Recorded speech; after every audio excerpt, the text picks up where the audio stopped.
Assalamualaikum warahmatullahi wabarakatuh. Perkenalkan, nama saya Nita Natalia Anggrayani. Saya ingin menceritakan tentang kebudayaan masyarakat Madinah sebelum Islam.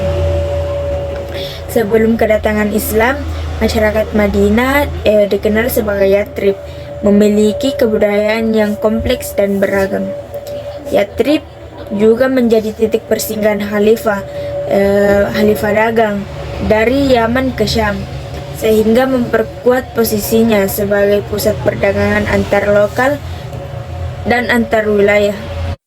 Sebelum Islam, masyarakat Yathrib menganut kepercayaan politisme seperti halnya suku-suku Arab lainnya, meski ada pengaruh dari ajaran Yahudi di kalangan masyarakat. Masyarakat Madinah terdiri dari berbagai suku dengan dua suku utama, yaitu Khazraj dan Aus. Selain itu, ada juga komunitas Yahudi yang terdiri dari beberapa suku seperti Bani Quraisyah, Bani Nadir, dan Bani Quraisyah. Interaksi antara suku Arab dan Yahudi membentuk dinamika sosial yang unik. Sebelum Islam, mayoritas penduduk Madinah menganut paganisme yang menyembah berhala. Mereka memiliki tempat-tempat suci dan ritual untuk menghormati dewa-dewa mereka. Di sisi lain, komunitas Yahudi menjalankan praktik keagamaan mereka sesuai dengan ajaran Taurat.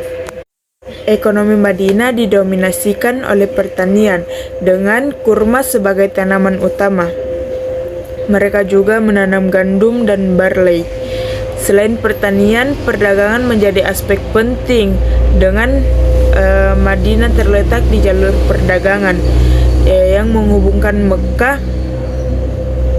dan Syam. Penduduk sering melakukan barter dan menjalin hubungan dagang antar suku-suku lainnya. Sebagai kota yang subur, Yathrib memiliki tradisi kebudayaan seperti sastra dan syair yang berkembang di kalangan suku-suku Arab. Suku Aus dan Khazraj memiliki penyair-penyair yang memuja leluhur dan pahlawan mereka dalam syair. Mereka juga memiliki tradisi perayaan tertentu yang diadakan secara berkala, terutama yang berkaitan dengan panen dan hari-hari suku besar lainnya.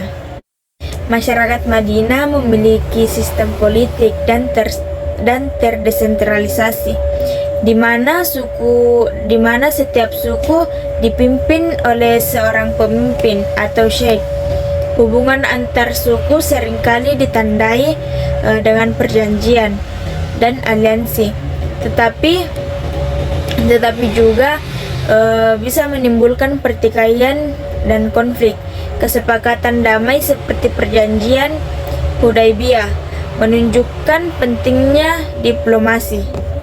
Masyarakat Madinah kaya akan tradisi lisan, termasuk puisi yang menjadi sarana untuk mendeskripsikan perasaan atau pengalaman.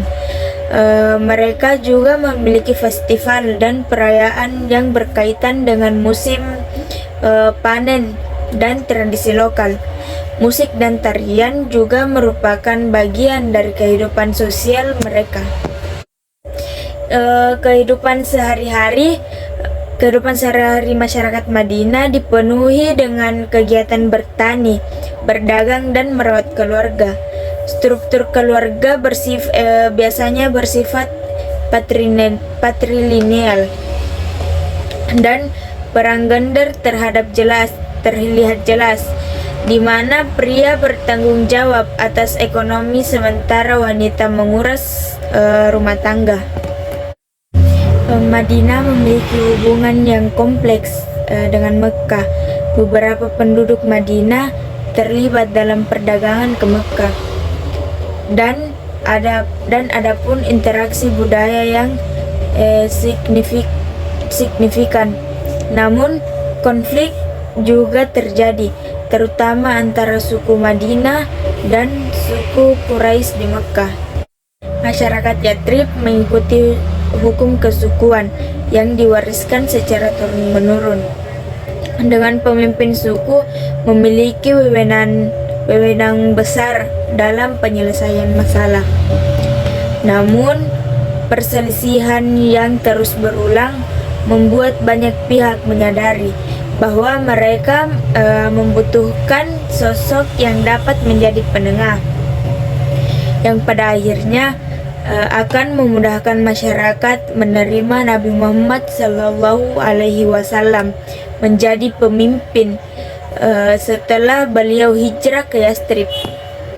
Ketika Nabi Muhammad SAW hijrah ke Yathrib pada tahun 622 Masehi, beliau menyatukan masyarakat melalui Piagam Madinah yang menjadi dasar persatuan dan toleransi antar suku. Piagam ini menciptakan masyarakat yang inklusif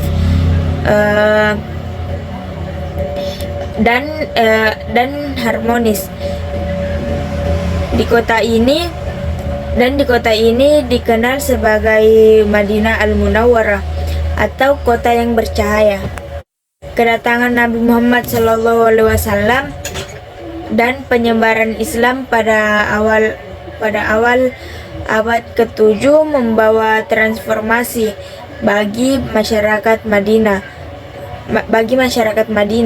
mengubah sistem sosial, politik, dan spiritual mereka secara mendalam. Mungkin hanya ini yang dapat saya sampaikan, kurang dan lebihnya mohon dimaafkan. Wassalamualaikum warahmatullahi wabarakatuh.